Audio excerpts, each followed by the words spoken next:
৪৪তম BCS ক্যাডারে নিয়োগপ্রাপ্ত ৩২৬ জন কর্মকর্তাকে দেশের বিভিন্ন সরকারি কলেজে প্রভাষক পদে পদায়ন করেছে সরকার।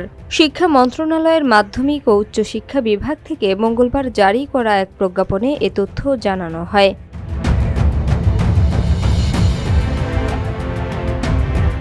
মন্ত্রণালয়ের উপসচিব মোহাম্মদ আব্দুল কুদ্দুস স্বাক্ষরিত প্রজ্ঞাপনে বলা হয়, বাংলাদেশ সরকারি কর্ম কমিশনের সুপারিশ এবং জনপ্রশাসন মন্ত্রণালয়ের নিয়োগ আদেশের প্রেক্ষিতে এ সকল কর্মকর্তাদের চূড়ান্তভাবে নিয়োগ দেওয়া হয়েছে। নবনিযুক্ত কর্মকর্তারা ইতোমধ্যে তাদের অবহিতকরণ প্রশিক্ষণ সফলভাবে সম্পন্ন করেছেন।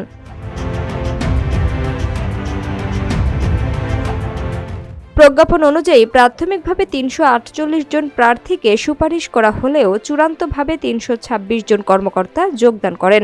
জাতীয় বেতন স্কেল ২০১৫ অনুযায়ী বিভিন্ন সরকারি কলেজে তাদের পদায়ন করা হয়েছে।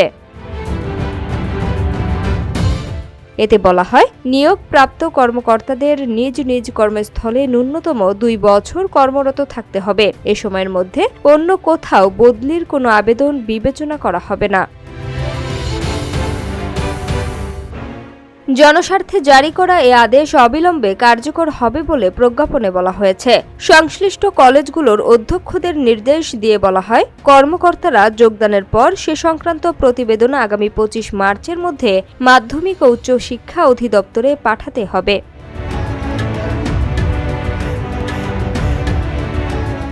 এছাড়া পদায়ন করা কলেজে পদ শূন্য না থাকলে বা অন্য কোনো জটিলতা দেখা দিলে কর্মকর্তাদের যোগদানপত্র গ্রহণ করে বিষয়টি জরুরি ভিত্তিতে মন্ত্রণালয়কে জানাতে বলা হয়েছে।